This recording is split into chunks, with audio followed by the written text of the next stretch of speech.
Pumpkins. I know it's not even September yet, but what are you gonna do? Hello there, and welcome back to The Closet Historian, and back to my sewing room for another demonstration project today. That's right, once again, I won't be making a full project or full dress today, just because this is actually not a style that I prefer on myself. It's not something I reach for, but it is a style that was very popular in the late 30s and into the 1940s, and something that I get a lot of requests for. Something more like this, these sort of midriff focused or empire-waisted designs from the late 30s and 40s. And I did have a request to show how to make this particular style from the 1941 Montgomery Ward's catalog that I shared here on the channel. I'll put a card up to that video here if you wanted to see more styles from that season. But this dress in particular was one of the ones that actually caught my eye, despite being one of these raised waistline styles, or like empire waist styles. Again, not usually my jam, but I figured if I were going to make one, this one was the one that I was most attached to or most interested in.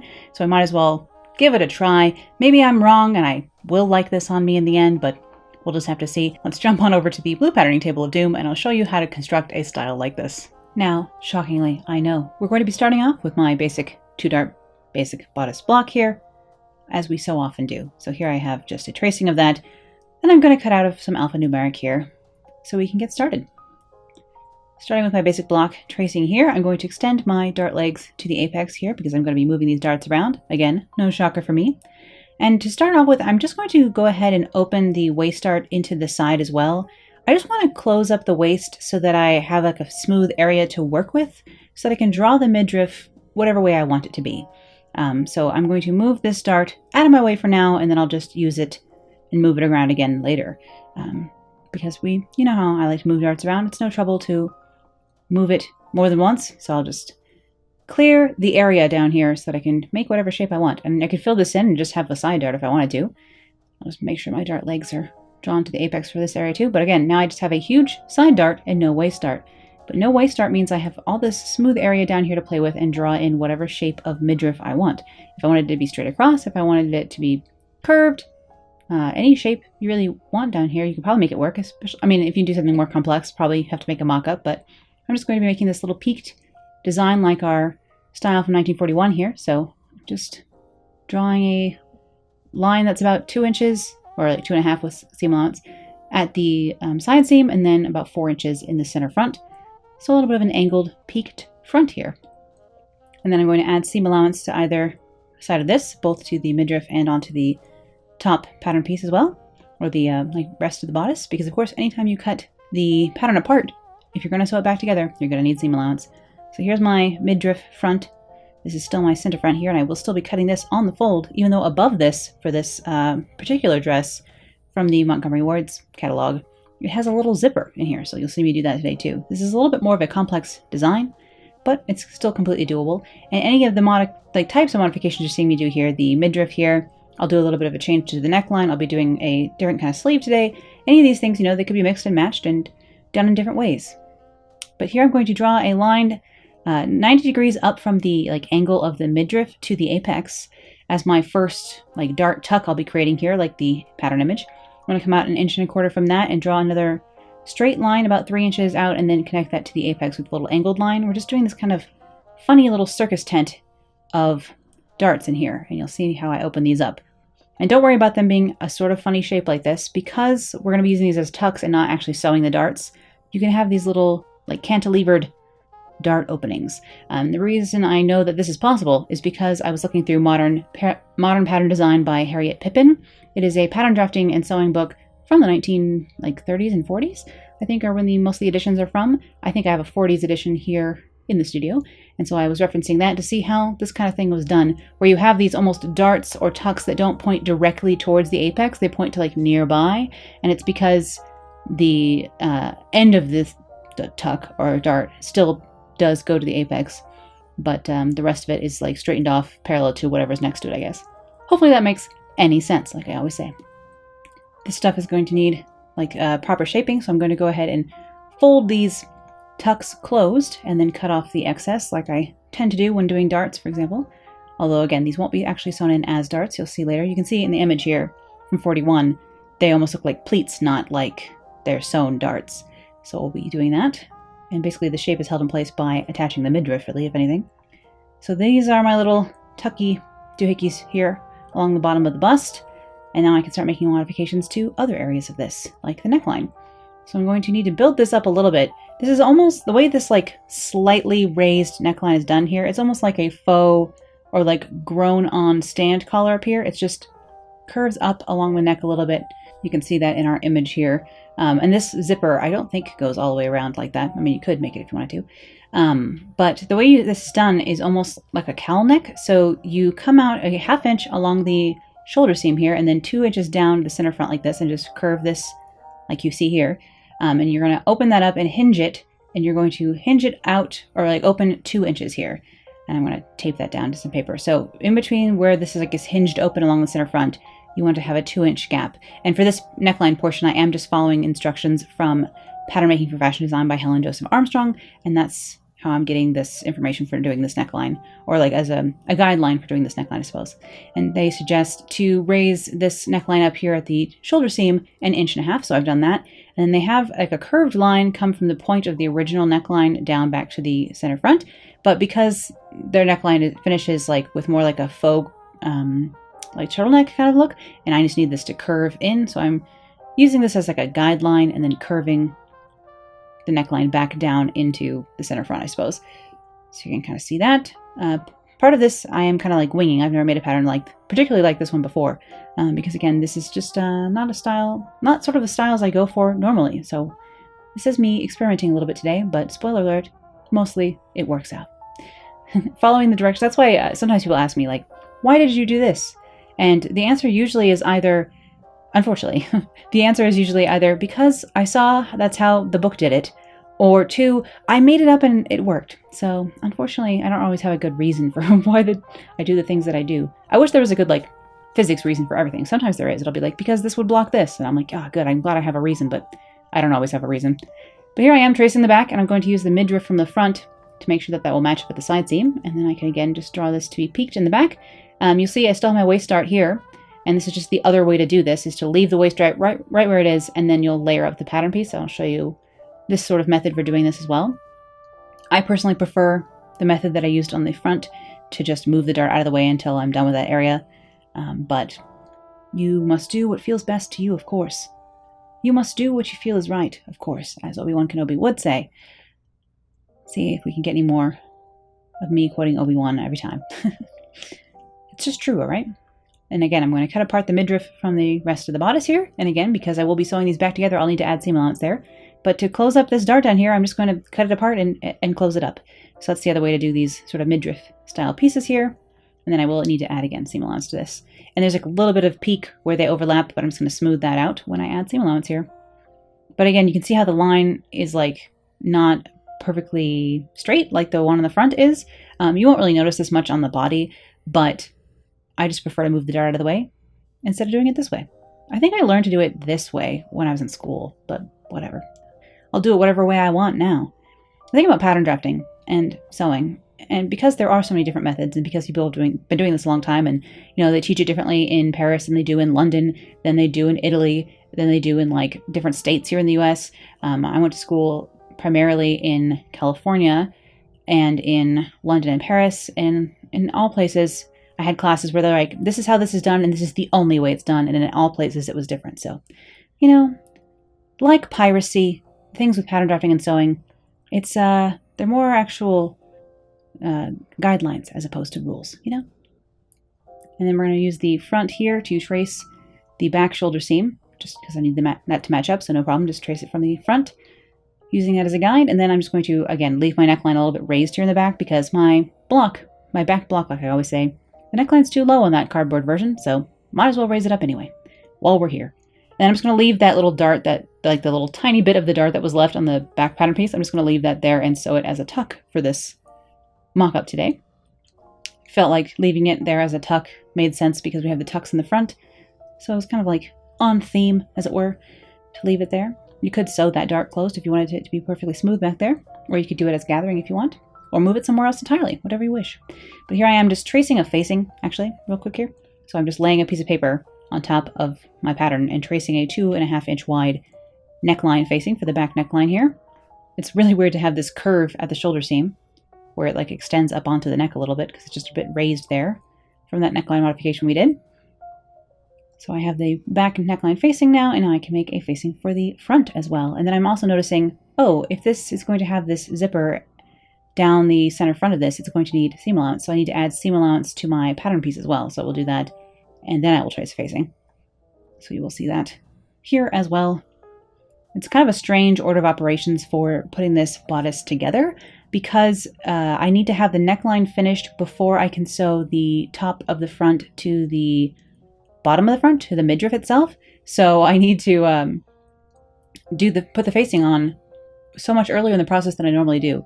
And again, I don't have a instruction booklet for like what order of operations to do things in. I'm kind of just making up as I go along. A lot of times I'm sort of like running, like before I start sewing, like after I have everything cut out and I'm kind of like ready to start sewing things together, I'll run almost through like a simulation of the process in my brain until I run into like a snag. So I'll be like, okay, I'll sew this to this, sew this to this, sew this to, oh, but then I couldn't do this. And then I like go back and start again and like kind of run through how I'm going to sew it together quickly in my brain. So I know, you know, what needs to go first and last. And I don't do that very consciously. I'm very much like, I've been sewing for over like almost like 15 years now, probably at least. And so it is kind of second nature to me now, but that is kind of what's going on in my brain, is I'm running a simulation of like, what order do I need to do this in until I run snags, and then I just backtrack until I have an idea of how I need to construct something. But here I've just added seam allowance onto the front of my pattern piece there, and then now I'm finally tracing and drafting the facing for the front. So I have my different pieces here. Let's see. These are all the pieces for the bodice itself. So I have my neckline kind of raised. I have added seam allowance along there. And now I have my 2.5 inch facing traced to be able to finish that front neckline. I have my little back facing to be able to finish the back neckline. And then I have my midriff pieces and then like my regular bodice pieces here. So I have all this ready to go. Let's set this aside for now. And then we can work on this funny little puff sleeve that this garment has. Now, I can't really tell what's going on with this garment, whether it has a puffed sleeve or a darted sleeve. The small, like, little drawing in the corner of this dress seems to have a darted sleeve, even though this one looks more like a puff sleeve. So what we're going to do is we're going to make a darted puff sleeve today, which is fun. So here I am tracing the top half of my sleeve pattern. I've shown how to draft a basic block sleeve here on the channel before, so I'll put a card up to that video now. But I'm just tracing like the top half of my sleeve pattern because, of course, these are short sleeves. I won't need the rest of it. And I'm going to actually just square off the sides of this instead of having them taper. So I'm going to start just by doing that real fast. And then I'm going to separate this pattern piece, this sleeve pattern, yeah, and add fullness through the center of it. Honestly, my brain and my mouth are no longer talking to one another. So I'm going to draw these lines. I have a line down the center of the sleeve, and then I just came out either side of that 1.5 inches. So those are the 3 lines that I have here drawn in the center of my sleeve. And I'm going to add in 1 inch of fullness at each of those lines. So I'm going to add in fullness, and then we'll control it in different ways. Along the cuff of the sleeve, or like the hem of the sleeve, I suppose, we're going to use tucks. You can sort of see that if you look really close on the right-hand side of the image here, at this funny puff sleeve, you can see it's drawn back in towards the arm about 3 inches along maybe the end of the cuff of the sleeve. So we're going to do tucks down there, and then at the top we're going to use the same fullness as darts. So we're creating this kind of very fairy tale puff sleeve. It's very Snow White kind of sleeve, but I'm just taping on some paper here about 1 inch wide, and then taping the pattern back together with these 3 inches added in. So that's what I'll be doing here. But like puff sleeves in general and like kind of fairy tale-ish, Snow White-ish sleeves were very popular in the 30s and 40s, and even into the 50s as well. It's a very, different types of puff sleeves are very common, I suppose. And I don't do a ton of them, so I think I will, and this is kind of an experimental sleeve today. I've never done a sleeve like this with the darts on the top of it like this. I have done tucks along the cuff before, but never with the darts at the top. So this is kind of like a first run of this kind of sleeve for me. But perhaps sometime we'll do a video that's just like different types of puff sleeves and different like shapes of puff sleeves and ways to do it. So I think I'll be making a puff sleeve video, but probably not until the new year. So sorry about that. We've got a lot of stuff coming up. It's almost costuming season in my world. So, you know, we have other things happening in the background here that you will find out about soon. But I'm just adding in this last inch of extra fullness here, and then I will tape on even more paper along the top, just because I'm going to want to raise this sleeve cap a little. As it is right now, if I put the darts in, it would just be like a darted sleeve cap, and it would still fit in, because this, once the darts are closed, the top of the sleeve cap would still fit into my bodice, no problem. But right now I'm about to raise that sleeve cap and add in a little bit of extra, and that is what's going to add the puff to my sleeve as well. So now I have darts. I'm also going to have puff in a moment here as well. I'm just going to shorten this a little bit. I just didn't want my sleeves to be that long. This is about 6 inches at the under arm seam, I suppose. These are kind of longer short sleeves. They come almost to the elbow if you look at the image. So down here for our tucks, I'm going to make those 3 inches long. And I'm just coming out from either side of the additional inch I added in. I'm coming out a 1/4 inch on either side of that, and that will be my full tuck. So each tuck is the amount that I added plus a 1/2 inch extra, just to really draw that in at my arm, I suppose.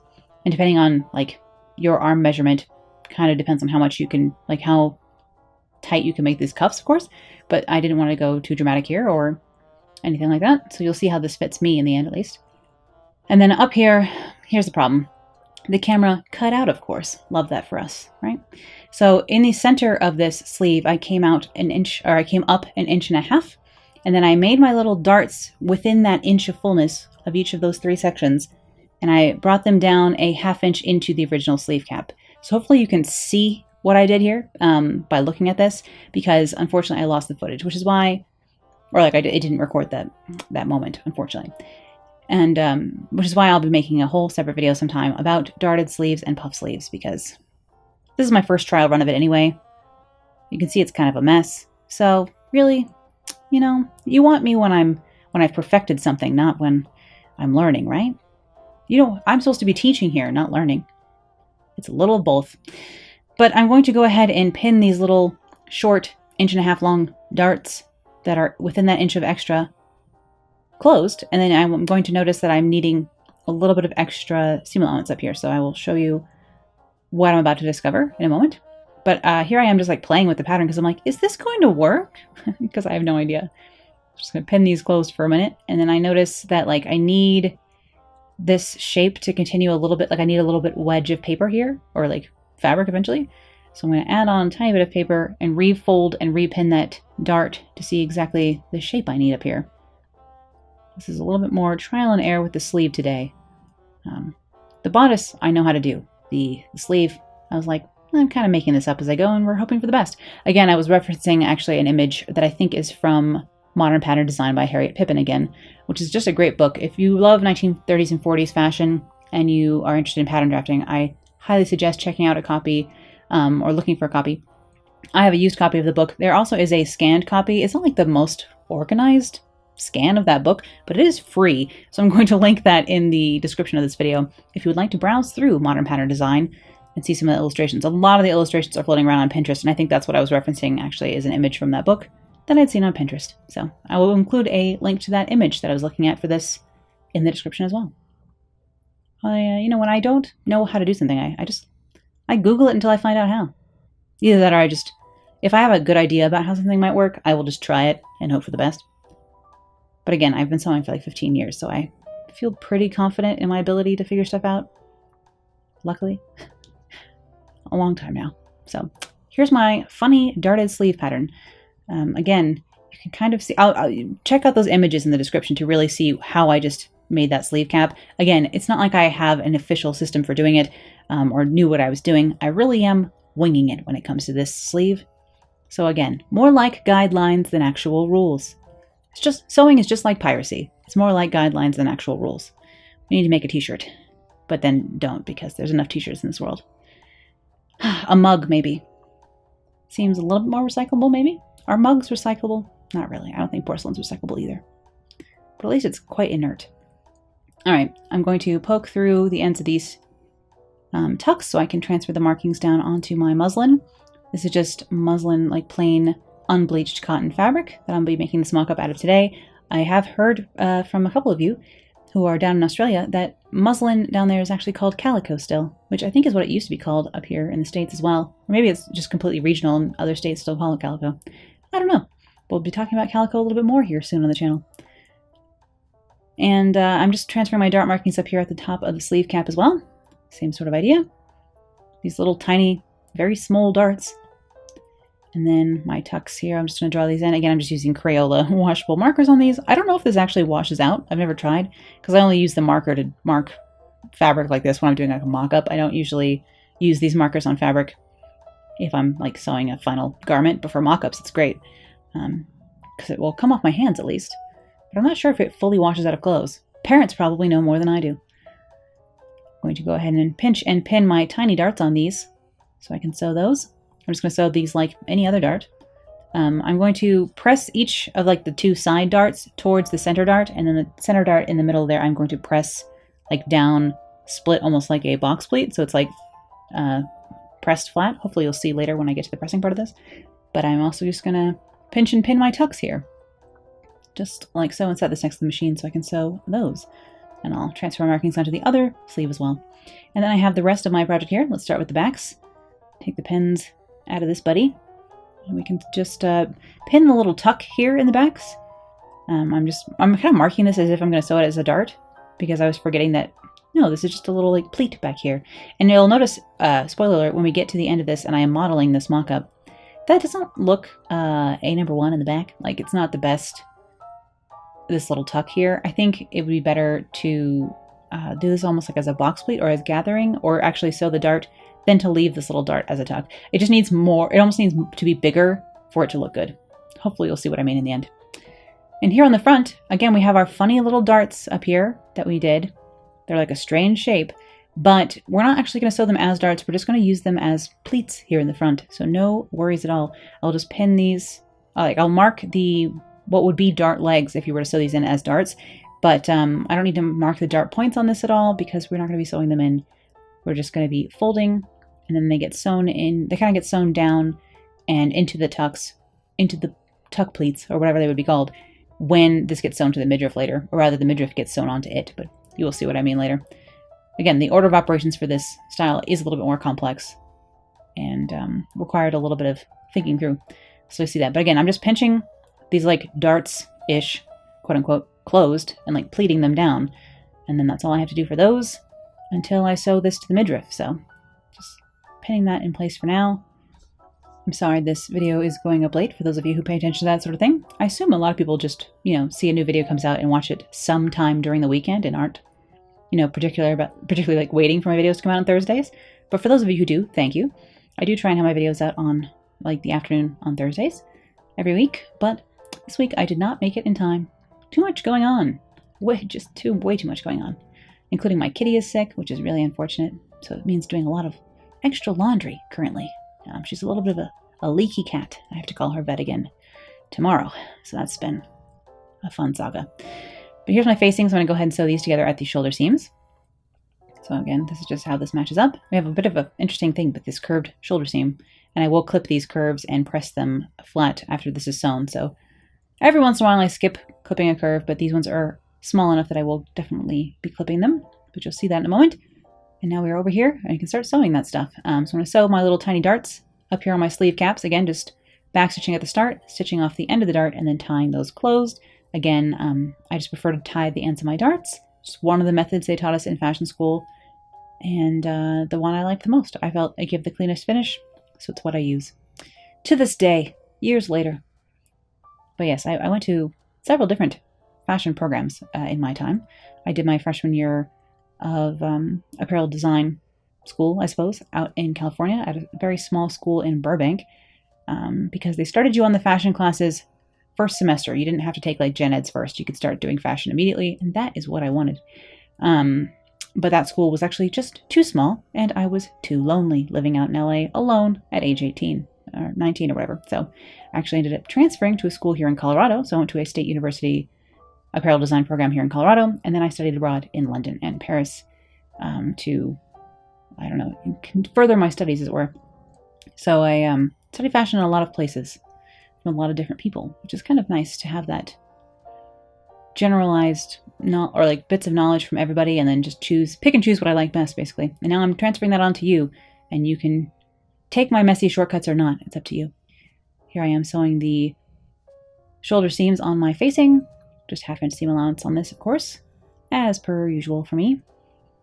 I'm trying to be good and not sew over these larger pins. We know I like to sew over pins, but I try and only sew over the fine pins, not these big boys. And then let's see what else is next. I'm just going to tack down these tucks in the back. I don't know why I thought it would I need to do this. I didn't even bother to tack the tacks on the front. Tack the tacks? You know what I mean. But I'm just, I don't know, basting down these pleats on the back. These used to be the darts of the back. But if you just, you know, pleat it and baste it down, it becomes a tuck instead of a dart. Magic. Just like that. Once again, I'm worried I'm not making any sense. It's been too long of a week. I mean, everything is fine. In the grand scheme of the world, I have it very good, as we know. But adjusting to some new medications over here, my cat has been sick, my mom's out of town. It's been a lot of nonsense. Oh, and also this PC that I'm currently editing this video on has been on the fritz, which is just... Can you not? It's one of those things where I like... enough small things were going wrong that even as a... I mean, I keep saying I'm not an astrology person, but we all know I am at this point. I actually looked up, is Mercury in retrograde? Because what the hell? And the results were like, no, you're just having a bad week. And I was like, oh, dang it. It's just me then, I guess.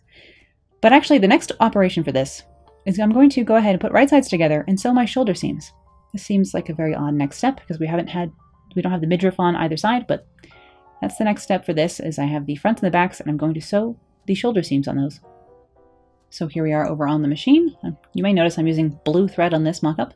That's just so that you can see what I'm doing, and also because I'm kind of making mock-ups as my excuse to just use up bobbins that I don't think I'll use anytime soon. So if I have a bobbin still wound with a color of thread that I don't plan on using anytime soon, I'll just use it for these mock-ups. Oh, and my scissors need to be tightened. Anyway, here we have our shoulder seams. And again, there's a little bit of a curve in this, so I'm going to go ahead and clip that curve in order to press this open flat. Remember, actually, that's something that I learned on my college visit when I was still in high school. We went and checked out the school that I was going to go to my freshman year, or wanted to and was applying to. And I sat in on one of the classes as a high schooler. And I remember it was a tailoring class actually at that school, which they offered tailoring, but I didn't stay at that school long enough to take it. Dang it. But she was talking to a student who was like, why is this not working? Why is this not laying smooth? And the teacher opened it up, clipped the curves, flipped it back out, and it looked fine. And she was like, yeah, always clip your curves. I learned that one quickly before I even got to university. But here I am just pinning my facing along this neckline now that I can because the shoulder seam is finished. It's like each step that I need to do is determined by the step I need to do after it. So in order to put this facing on, I had to have my shoulder seams already sewn. So I just sewed the shoulder seams first and then I could put this facing on. And I had to have this facing on before I could sew the midriff on. So just kind of working backwards and forwards to try and figure out the order of operations that I need. But here I am, sewing my facing on, and then I will go ahead and clip any curves on this, which there will be a few at the neckline in the back, and then I can do some understitching on this facing as well to help it stay where it needs to stay. But the neckline was now finished, and you could use it as is, but of course this particular design from 41 has a little zipper here in the front, so we'll be putting a zipper into the front of this bodice as well. I figured why not go all the way, you know? The thing about zippers in the 1930s and 40s is they were still kind of a novelty. So oftentimes there were exposed zippers actually, because they were still a fun new thing. Exposed fun new zippers is not a new tactic in design. It's been around since the 30s or 40s. Seems a little punk rock for them, but that's all right. Especially because they had metal zippers at the time, and I'll be putting a nylon one in here today. But here I am doing my understitching, just stitching the facing side, the seam allowance down to just the facing side. Hopefully you can see that here before I start pressing this real fast. And I'll just press that facing to the inside where it needs to belong. This muslin, or calico, is a little bit on the thicker side, so it doesn't mold into this raised neckline very well all on its own, just because it's... and the weird thing about muslin, too, which I love the smell of muslin when you iron it. It's one of the best smells. If anyone's ever come across an actually accurate, warm, pressed muslin candle, let me know, because I'd love to have one. Because I love this. It must be because I was a design student, so for 4 years I smelled it every day. The smell of unbleached cotton under an iron. It smells nice. But for some reason it gets almost a little bit compressed and stiffer when you are ironing it. Oh well. But here I am just coaxing it over the tailor's ham instead to kind of get those curves to behave a little bit better up here by the neckline. This neckline is just kind of a little bit strange because it's just raised up almost to lay against the neck. But that's just the style. And here's our fronts. It's starting to look like a dress almost. Let's find a little zipper here that I can put in the front of this. I had this little, I think it's probably a 6 or 7 inch long zipper. I didn't bother to measure it before I threw it in here. I figured it would do the trick. I believe the zipper on the actual garment is just an exposed zipper like I'm about to do. Basically, I'm just going to stitch this down right next to the zipper teeth, this finished edge, because it has a facing on there now. So I'm going to stitch this finished edge right down next to the zipper teeth. I think the zipper is exposed. It doesn't look like it's railroaded, but again, the picture is so small. It could be a railroad or like centered zippered here. You could use any kind of zipper you wanted to. But I figure if you're going to put a little very slightly functional zipper in here, you might as well have it be an exposed zipper and make a detail out of it. But here I'm putting my zipper foot onto the machine. This is a vintage zipper foot, of course, because this is a vintage machine. But it allows me to get right close here, and I'm just going to ride the zipper foot along the edge of the nylon zipper teeth here. Like so. And this is technically the way I'm finishing this right now, is going to add the width of the zipper teeth to my design. So, you know, it's affecting the fit, but it's only affecting the fit the exact width of the zipper teeth. So it's not really going to affect the fit at all. If you had like a very wide zipper with like metal teeth or something like that, that was going to add like at least 1/4 of an inch, maybe start worrying about it. But something this slim, I'm not worried about it affecting the fit at all. Technically, it's adding in, again, yeah, like 2/8, like maybe 1/8 of an inch. I don't know. Some amount of 1/16. Imperial measurements are terrible, okay? I'm just going to pin down the other side and stitch it down to the zipper teeth the same way. Again, I'm just using the other side of my zipper foot here to do that. And of course, you know, if you had thread that would match, this would look even better. But my thread is completely mismatched to this mock-up. And the other thing too is here, you see me like stop up here, leave the needle down, move the zipper pull out of the way. That's just so I can keep sewing the end of the tape smoothly. But after this, I could just stitch all the way up to the neckline and like treat it as top stitching from the top of the zipper on, and that might look nice as well. If I was using a contrast thread on a fabric like that, I would probably continue this top stitching all the way up to the neckline. Anyhow, my tucks are still pinned here. They're pinned with nice small pins now. And I have my zipper in and functional. Now I will show you how I'm going to do the front midriff, because I think I'm doing it a little bit differently, but I just thought this would be the easiest way to get a super clean point right at that like zipper junction area. So what I'm going to do is cut 2 of the midriff front here and sew them together and finish the top edge of this midriff all by itself. You'll see what I mean.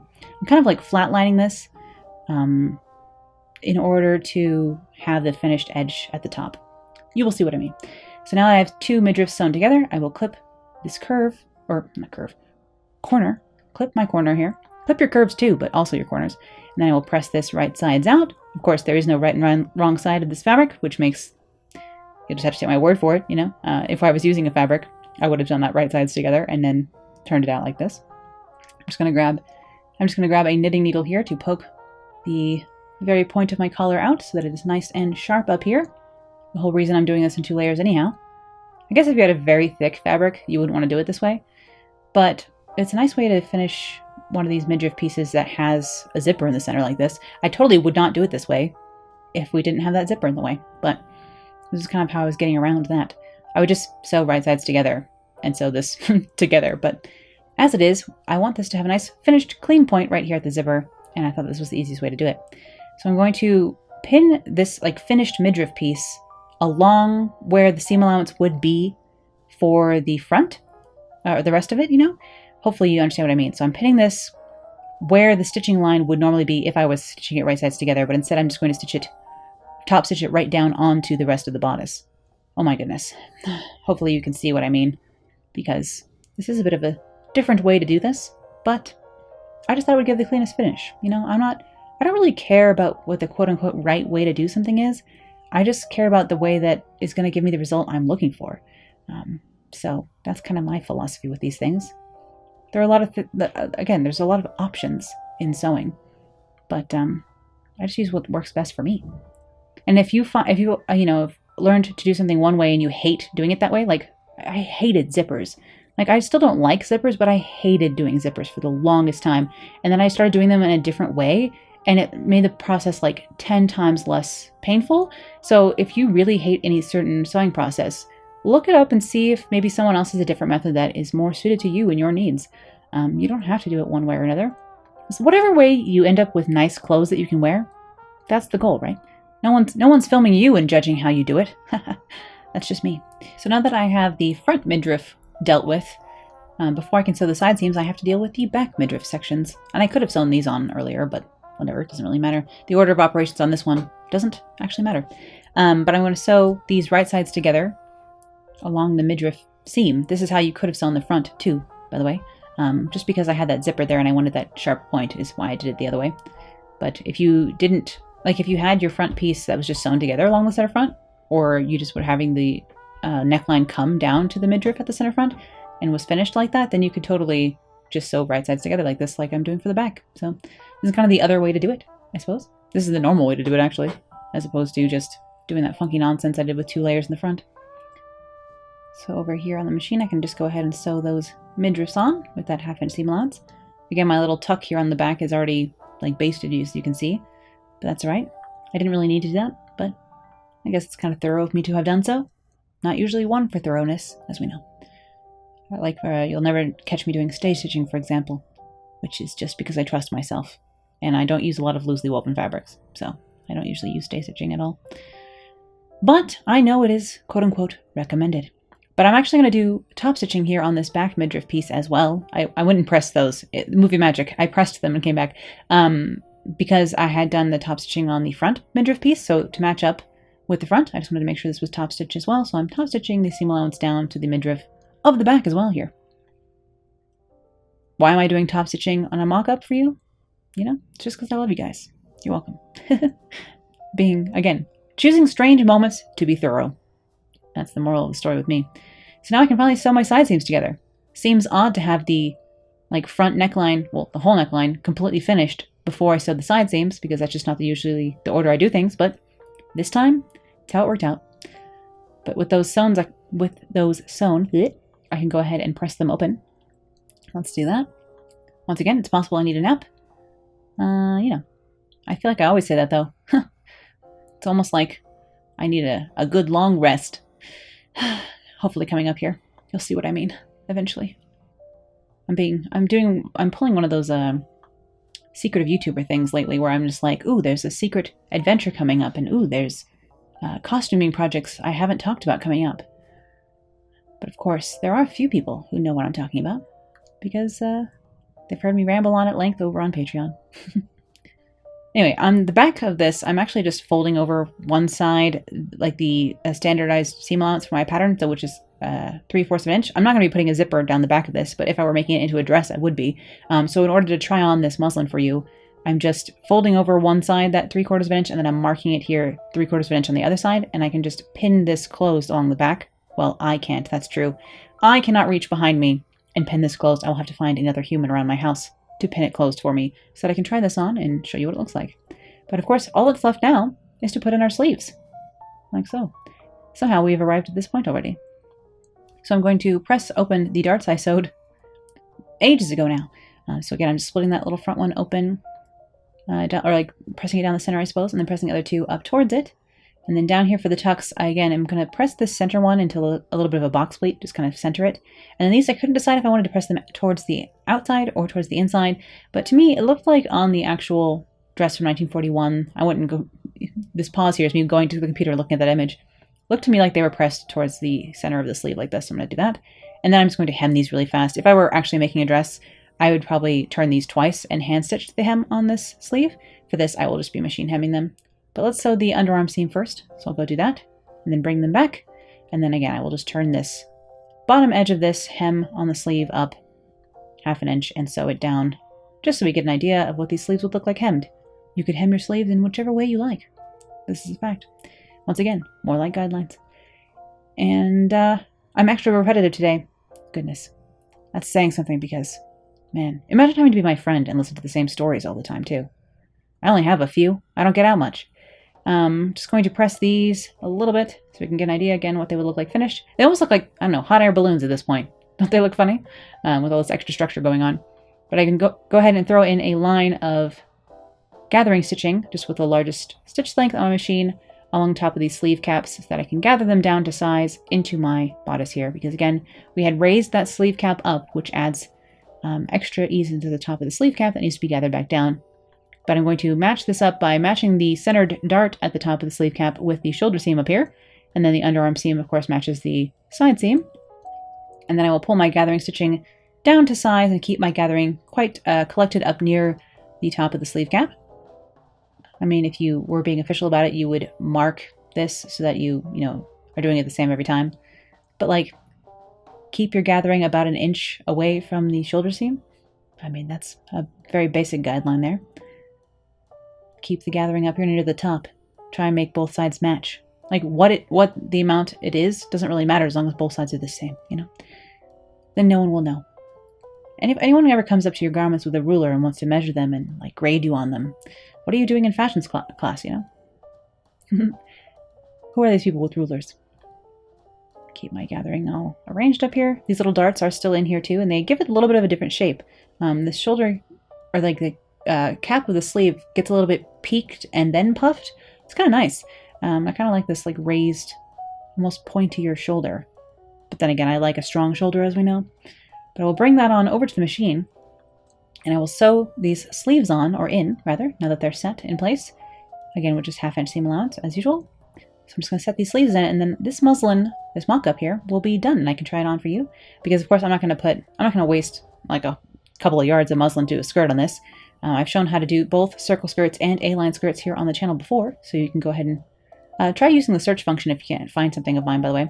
A lot of times I have done a lot of things now over the years here on YouTube, so if you ever wanted to see me make a circle skirt pattern or see me make a A-line skirt pattern or a pencil skirt or various other skirts, always check out the uploads page or my just sewing playlist, because you can find different styles in there. But that's what would be sewn onto this dress to finish it. But for now, I'm just going to be showing you the top half.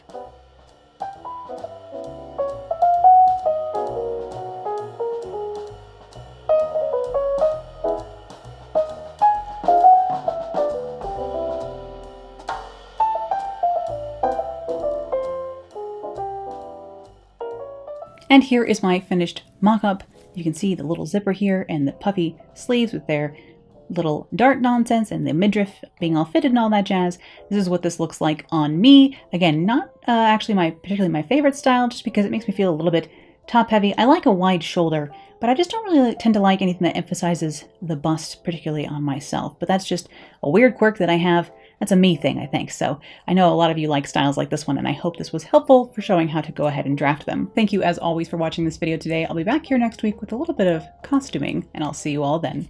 Bye.